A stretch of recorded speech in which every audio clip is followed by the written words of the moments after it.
Belot, bonjour. Bonjour. Nous avons dans nos podcasts précédents abordé la guerre d'Indochine et la guerre d'Algérie. Mais avant de passer à de nouveaux épisodes de 50 ans de guerre de l'information, il vous a paru essentiel de solder le dossier sur la doctrine de la guerre révolutionnaire. Alors pourquoi est-ce si important aujourd'hui et de quoi s'agit-il ? Alors c'est important de solder ce dossier-là pour une raison très simple, c'est que pendant les 20 ou 30 dernières années, lorsqu'on abordait la question de la guerre de l'information de manière générale dans l'institution, on prenait bien soin d'éviter deux écueils. Le premier, c'est de ne pas replonger dans tous les débats qui avaient eu lieu justement entre l'après-guerre et au début de la guerre d'Indochine jusqu'à la fin de la guerre d'Algérie. Et second écueil, c'est de garder une posture la plus policée possible, c'est-à-dire une posture défensive, et considérer que par rapport à ces problèmes de guerre de l'information, la meilleure attitude, c'était en fait d'apparaître comme une victime et de dénoncer l'agresseur. Alors pourquoi en 2024 il est devenu important de revenir sur ces sujets, et notamment sur cette notion de doctrine de guerre révolutionnaire qui a vu le jour au lendemain de la Seconde Guerre mondiale dans les rangs de l'armée française. D'abord parce que en 2024, on se met de nouveau à reparler de la notion d'offensive dans les luttes informationnelles. Et reparler de la notion d'offensive dans les luttes informationnelles, c'est obligatoirement se reposer les questions de fond qui ont été débattues dans les années 50-60, avec, hélas, un certain nombre d'ambiguïtés, voire de contradictions, qui n'ont jamais été tranchées. Quelles sont ces questions de fond ? Il n'y a jamais eu finalement de bilan, de mise à plat de toute cette période pour savoir si oui ou non on avait trouvé des solutions, si oui ou non ces solutions avaient du sens, ou si on avait fait fausse route, et dans ce cas-là, pourquoi ? Alors, juste un dernier mot sur la période actuelle. On est en train de découvrir ou de redécouvrir l'importance de la notion de politique dans la guerre de l'information. Mais cette découverte reste pour l'instant un non-sujet. Et je vais y revenir. Pourquoi c'est un non-sujet ? Parce que si je veux aller directement sur l'essentiel, il est clair que faire face aux manœuvres russes de désinformation, prendre un sujet très actuel, puisque à l'heure actuelle, il est dénoncé des manœuvres russes contre la France, et notamment par rapport à des questions militaires, l'implication de la France dans l'aide à l'Ukraine, etc., etc. Or, et c'est là où se situe un obstacle majeur, c'est que aborder la question de la désinformation russe qui est réelle, c'est obligatoirement embrasser toutes les autres. Et le vrai danger aujourd'hui, c'est de ne pas le faire. C'est de se focaliser sur des opérations réelles de désinformation russe, mais en ne prenant pas en compte toutes les autres données du problème. Et pourquoi je souligne cet aspect-là ? Parce que vous allez voir que finalement, quand on fait ce retour en arrière sur le début de la guerre d'Indochine, puis ensuite sur la guerre d'Algérie, c'est un problème récurrent, c'est-à-dire, déjà à cette époque, il a été choisi de ne prendre en compte qu'une partie du problème et pas la totalité du problème. Et il y a un mot qui revient, c'est pour ça qu'il est toujours très actuel, c'est le mot politique. Alors, aujourd'hui, comment l'utiliser ce mot politique ? Et on verra ensuite comment il fut utilisé après la fin de la Seconde Guerre mondiale, notamment dans le contexte indochinois, puis algérien. Le mot politique aujourd'hui, il est évident que si on veut avoir une approche globale du problème de l'Ukraine, on ne peut pas ne pas voir tous les intérêts de puissance autour de la question de l'Ukraine. Il est évident que la Russie a envahi une partie du territoire ukrainien. Personne ne remet en cause cette évidence. C'était la Russie, ses alliés.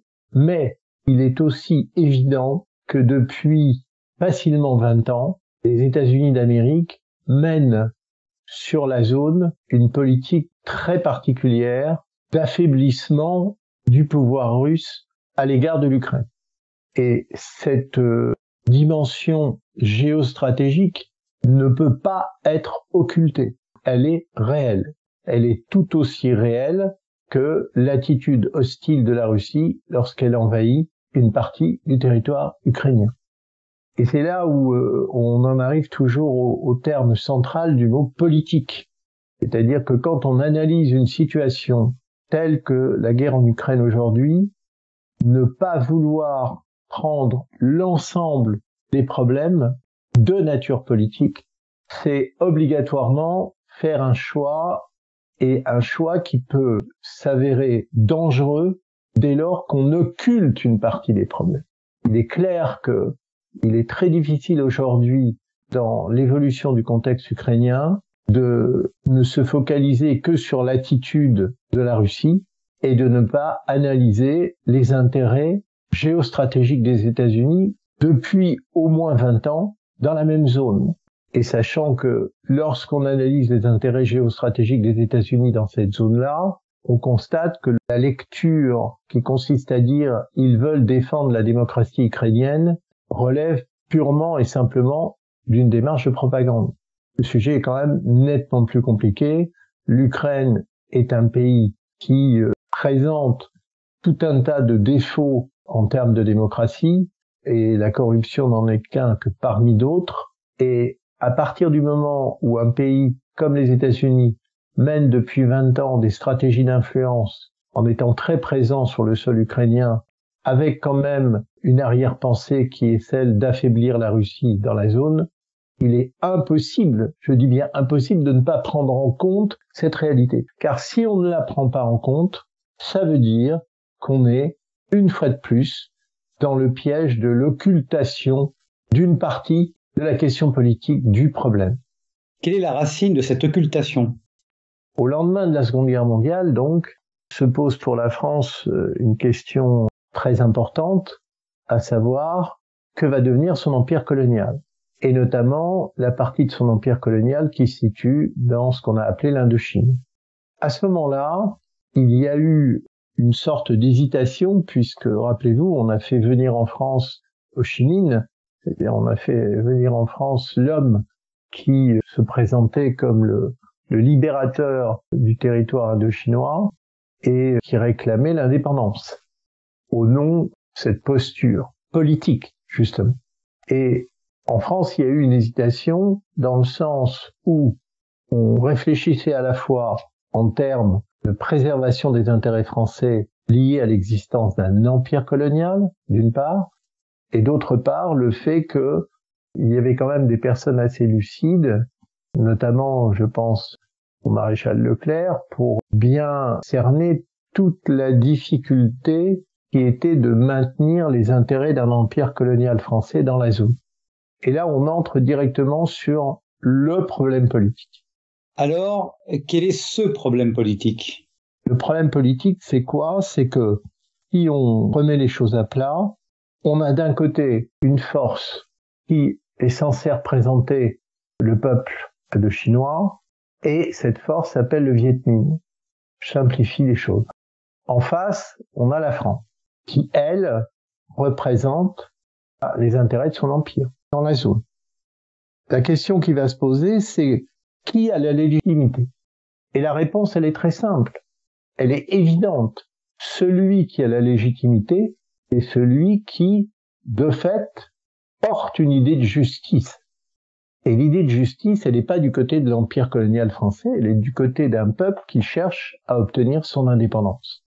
Cette évidence politique-là, qu'il ne faut pas mélanger avec tous les autres éléments du dossier, elle est évidente, mais elle devient, dès le départ, une sorte de non-dit. Christian Arbelot, de quel non-dit parlez-vous ? Alors, est-ce qu'il était possible, à l'époque, de considérer qu'en France, au lendemain de la Seconde Guerre mondiale, on puisse admettre que le débat sur le droit des peuples à disposer d'eux-mêmes était un débat acceptable. Et ça, d'autant plus qu'on sortait de la période de la Seconde Guerre mondiale avec l'occupation d'une partie du territoire français et ensuite de sa totalité par les forces nazies. On peut imaginer qu'un tel débat de nature politique avait tout son sens. Or, ce n'est pas ainsi que les termes du débat ont été posés. Quand je parle de non-dit, je mets en avant le fait que, lorsqu'on lit la presse de l'époque, en fait, la question évidente d'accorder l'indépendance à un peuple qui la réclame n'était pas au cœur du débat. Et très vite, on s'est rendu compte que le malaise des autorités françaises pour justifier le fait de reconquérir l'Indochine sur le plan militaire et chasser le Viet Minh, ce malaise-là va poser très clairement la question d'une légitimité pour couvrir cette intervention. Or, et j'insiste, la légitimité de l'intervention de l'armée française en Indochine au début de ce conflit, ça ne peut pas être le camp du bien, c'est-à-dire j'offre l'indépendance à un peuple qui la réclame, puisque en fait, nous, pays colonisateurs, on lui impose notre manière de voir les choses, notre manière de gérer les affaires, et donc la conduite de son avenir à ce peuple en question. Donc on voit bien qu'on a un problème insoluble et il va être trouvé une autre forme de légitimité, qui est très très bien exprimée par Paul Villatou, auquel j'ai fait souvent référence dans des podcasts précédents, dans un article intitulé « L'institutionnalisation de l'arme psychologique pendant la guerre d'Algérie au miroir de la guerre froide ». La défaite en Indochine est le point de départ d'une pensée contre-révolutionnaire qui, justement, ne tient pas compte de l'évidence politique. Villatou est très clair sur ce sujet. Le contexte est également celui de la guerre froide qui conditionne ces mêmes apprentis. Il parle des futurs doctrinaires de la guerre psychologique dans l'armée française. À percevoir la nouvelle insurrection algérienne comme la manifestation d'un vaste complot panarabe fomenté par Moscou. La certitude d'une subversion arabo-soviétique est si profondément ancrée dans leur schéma cognitif que tout élément indiquant le contraire est systématiquement ignoré. C'est exactement ce qui se passe quelques années auparavant en Indochine. C'est-à-dire que comme nous n'arrivons pas à trouver une légitimité pertinente pour justifier de la reconquête de l'Indochine par l'armée française, on va mettre en avant la lutte contre le communisme, qui doit être présentée comme l'élément fédérateur des différentes populations qui peuplent l'Indochine face à un adversaire qui est, entre guillemets, de nature extraterritoriale, c'est-à-dire c'est un adversaire idéologique, et la détermination française va être de se concentrer sur la manière de mettre en scène la lutte contre cet adversaire idéologique qu'est le communisme international, symbolisé bien entendu par l'Union soviétique, mais pas seulement, puisqu'en 1949, il y a aussi la Chine communiste qui arrive. Christian Belot, une question, est-ce que finalement la France ne s'est pas arrimée cognitivement à ce moment-là à l'anticommunisme américain? Alors si, on peut dire justement qu'elle l'a fait à la fois parce que ça lui rendait service, c'est-à-dire que il est clair qu'en s'arrimant à l'anticommunisme d'origine nord-américaine, la France adoptait finalement une légitimité qui dépassait son propre problème de maintien d'intérêt d'un empire colonial sur une zone précise. Cet intérêt-là était escamoté au profit d'un combat planétaire, d'un système contre un autre. Autrement dit, on faisait disparaître la problématique d'un empire colonial qui veut à tout prix se maintenir sur une zone au profit d'une lutte internationale réunissant tout un tas de pays, dont la France, contre le communisme, menace considérée comme majeure par rapport aux démocraties occidentales. Donc là, on a le nœud du problème. On a le nœud du problème, et c'est d'ailleurs assez intéressant parce que ce soit Ho Chi Minh ou Giap, lorsqu'il parle de la guerre d'Indochine, il rappelle systématiquement aux Français qu'ils auraient dû faire de la politique. Qu'entend-il par faire de la politique? Alors, quand il dit ça, on s'étonne. Qu'est-ce que ça veut dire, faire de la politique? Mais faire de la politique, c'est tout simplement poser le problème tel qu'il aurait dû être posé, à savoir comment un pays colonisateur pouvait-il maintenir sa volonté de coloniser un peuple. Et quels étaient les arguments pour expliquer ce maintien de colonisation. En fait, il n'y en avait pas. Le seul qui a été utilisé à ce moment-là, ça a été justement la lutte contre le communisme. Et ça, c'est un point absolument essentiel parce que dans ce schéma de pensée, le colonisateur est le fort, il domine le faible, le colonisé, donc on est bien dans un rapport de domination. Or, ce rapport de domination, il va s'exprimer sur le terrain, notamment durant toute la première moitié du XXe siècle en Indochine, puisque il est évident que toutes les tentatives de révolte qui ont pu se manifester sur ce territoire ont été fortement réprimées par la France, afin justement de maintenir une cohésion à ce territoire indochinois qui était, je le répète, un élément important de l'empire colonial français. Donc, sur le plan cognitif, la question de la légitimité, qui est essentielle, elle inverse le rapport de force. C'est-à-dire que, à partir du moment où on estime que la légitimité d'un peuple qui réclame son indépendance est supérieure à celle d'un autre peuple qui veut imposer sa domination sur tel ou tel peuple colonisé, on voit bien que faire de la politique dans ce cas-là, c'est admettre que la légitimité du colonisé est plus forte que la légitimité du colonisateur. Et ça, cette évidence-là, elle fait partie du non-dit à la fois dans la lecture du problème indochinois, mais après, elle apparaîtra aussi dans la lecture du problème algérien. Donc on a là une situation qui va percuter de plein fouet l'armée française. Car l'armée française, on lui a donné une mission, c'est de tenir l'Indochine, puis ensuite de tenir l'Algérie. Sur le plan létal, sur le plan de la confrontation avec un adversaire. La grande difficulté de cette armée, c'est de trouver les mots qui puissent structurer le cadre de sa mission. Or, le pouvoir politique de la 4e République, comme vous le savez, qui est très fragile durant toutes ces années-là, on ne peut pas dire que ce pouvoir politique ait su, justement, trouver les mots pour permettre à l'armée française d'avoir une attitude cohérente, que ce soit dans le contexte indochinois, puis dans le contexte algérien. En gros, il y a eu une sorte de défausse du pouvoir politique, des pouvoirs politiques de la 4e République, au profit de chefs militaires qui ont dû gérer tant bien que mal ce déséquilibre, ce côté bancal. Et le côté bancal, je le répète, c'est que on va substituer au non-dit, c'est-à-dire la France est incapable de mettre en avant une légitimité pertinente pour maintenir sa position de colonisateur par rapport à un peuple colonisé, on va substituer un dit, et ce dit, c'est la lutte contre le communisme international.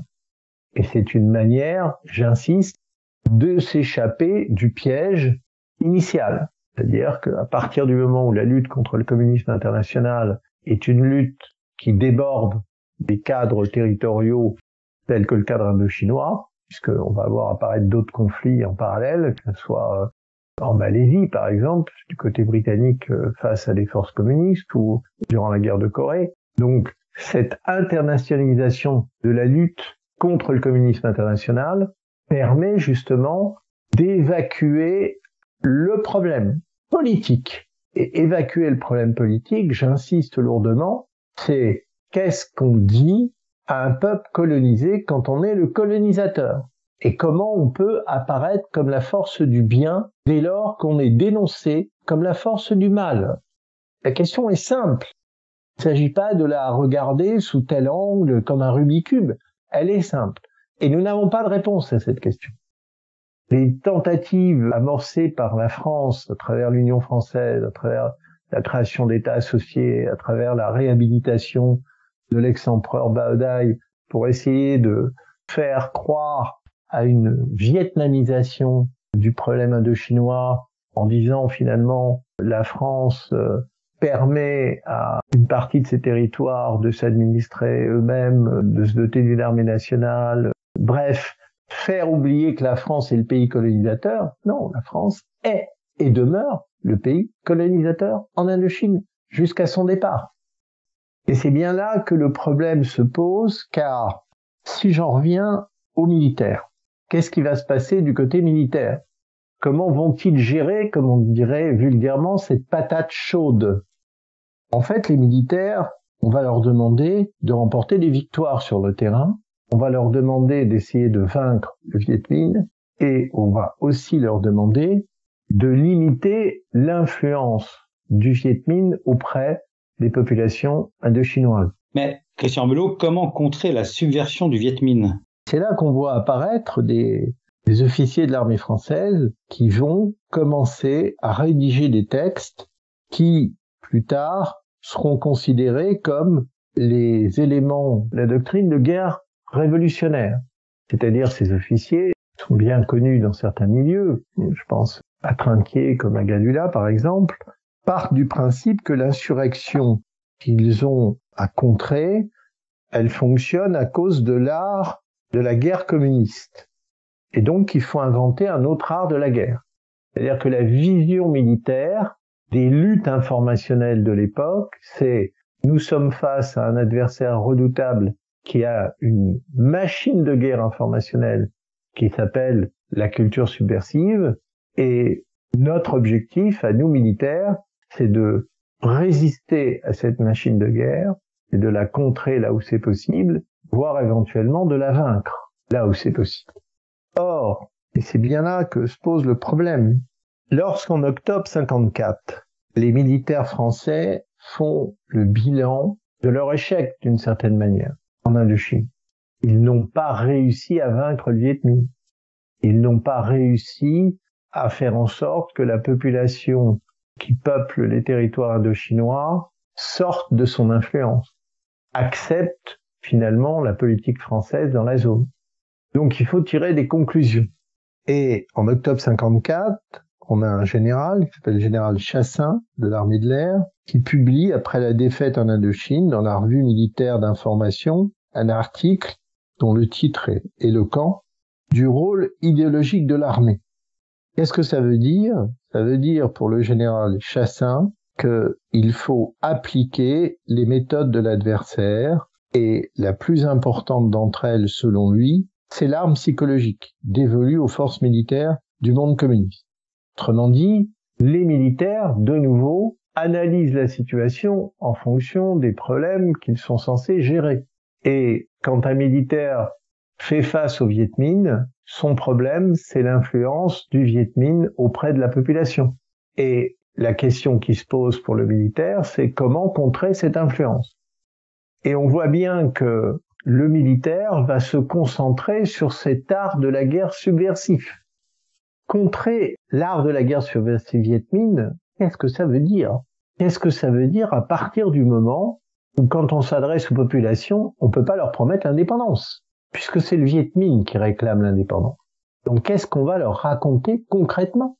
Alors on va leur raconter que le Viet Minh est un méchant communiste, qu'il commet des actes horribles, qu'il tue des chefs de village, qu'il fait pression, qu'il est une force plus que nocive pour les intérêts des peuples indochinois. On va raconter ça. Le seul problème, c'est que ça ne marche pas. Le seul problème, c'est que toutes les tentatives de contre-guerre psychologique pour atténuer l'influence du Viet Minh, ça ne fonctionne pas. Ça ne fonctionne que de manière très restreinte dans des fractions de population, par exemple les catholiques qui existent en Indochine, certaines sectes, dont plusieurs sont d'origine criminelle d'ailleurs, des tribus, les fameuses tribus Méo, notamment ces populations qui bordent la future frontière avec la Chine communiste. Mais c'est tout. La grande majorité de la population indochinoise n'a pas réellement pris parti contre le Viet Minh. On peut même dire que c'est le contraire qui s'est produit. Et c'est vrai que on voit bien la difficulté de l'armée française sur un tel dossier, puisque elle va tenter de faire des efforts, cette armée. Elle va d'abord faire des efforts sur le plan de la guerre psychologique, en faisant de la contre-propagande, en diffusant largement des tracts, en allant sur des terrains même beaucoup plus offensifs, en essayant de pratiquer l'intoxication avec des faux journaux attribués au Viet Minh, en reprenant même des savoir-faire qui avaient été testés à d'autres époques Et on voit bien que là, il y a une mémoire opérationnelle de l'armée qui demeure. C'est-à-dire avec des faux journaux durant la Première Guerre mondiale, des faux journaux allemands pour intoxiquer les Allemands. Là, on va faire la même chose avec des faux journaux attribués au Viet Minh pour intoxiquer les populations qui sont à l'écoute du Viet Minh. Mais le problème qui se pose, c'est que d'abord, les Français vont se rendre compte qu'une grande partie de la population est analphabète, donc toute la culture écrite que eux veulent produire à destination de cette population, elle ne lui est pas accessible. Deuxièmement, les Français vont essayer de s'améliorer, c'est-à-dire ils vont par exemple envoyer une équipe un peu tardivement, c'était en 53, mais de plusieurs officiers et aussi des Vietnamiens dans un stage Psychological Warfare School de Fort Bragg aux États-Unis. Ils vont même aussi profiter du conflit en Malaisie pour envoyer en Malaisie auprès des Britanniques une autre équipe afin d'étudier comment les Britanniques luttent contre les communistes malais. Et là, une fois de plus, où est la politique ? Si je prends le cas de la Malaisie, il suffit de regarder une carte pour comprendre que la grande faiblesse des communistes malais, c'est le soutien logistique qu'ils ne peuvent pas avoir comme l'ont eu le Viet Minh à partir de la future frontière avec la Chine communiste.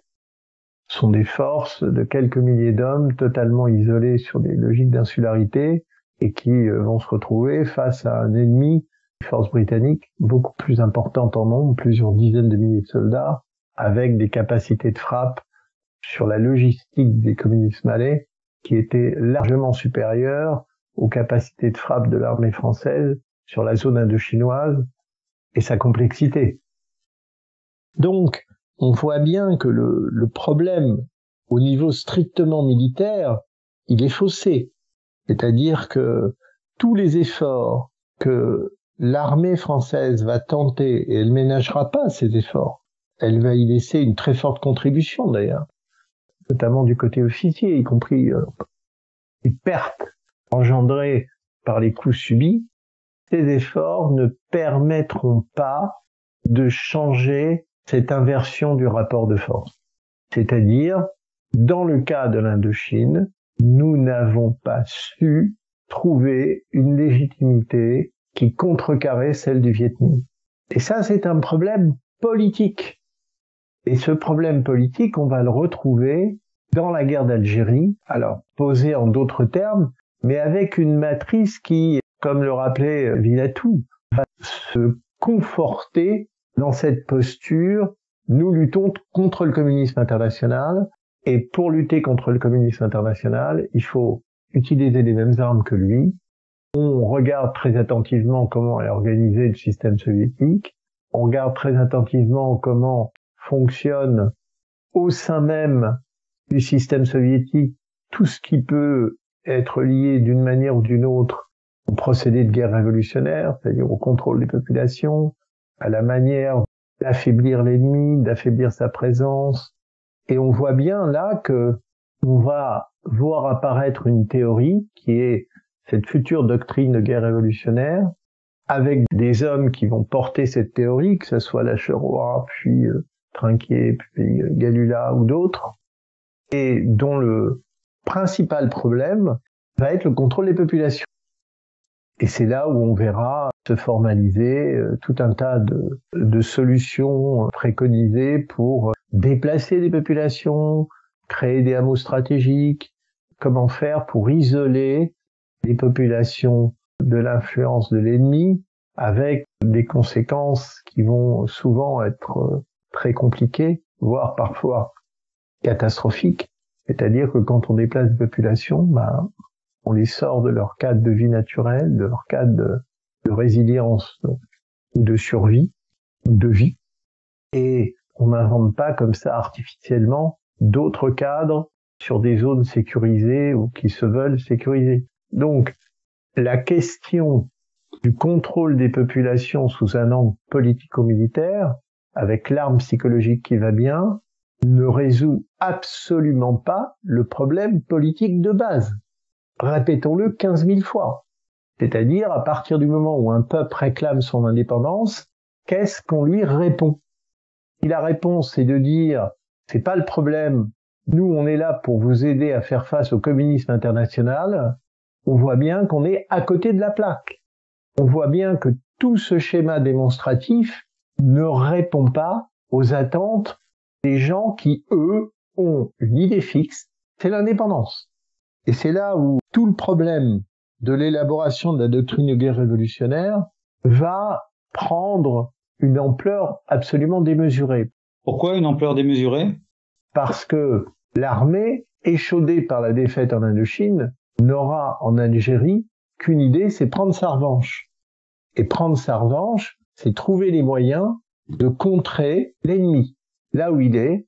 Et là, on revient une fois de plus sur le contrôle des populations, l'éradication de la menace subversive, sans poser le problème de fond qui est, mais c'est quoi la finalité du combat? Et là, on ne parle pas du combat politico-militaire, la finalité d'un engagement d'un pays par rapport à des populations X ou Y qu'il domine. Donc, la question qui est posée aujourd'hui en 2024, et j'y reviens, c'est va-t-on recommettre la même erreur que celle que nous avons commise au début de la guerre d'Indochine, c'est-à-dire escamoter une fois de plus la question politique. Il est clair que sur le problème de l'Ukraine, j'insiste lourdement sur ce sujet-là, il n'est pas possible de ne pas analyser les deux versants du problème.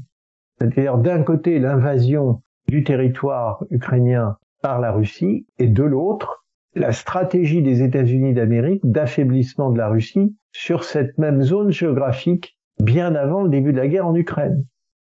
Donc, dans un deuxième temps, et ça sera l'occasion d'un futur podcast, nous allons prendre de manière plus précise la lecture de cette fameuse doctrine de guerre révolutionnaire.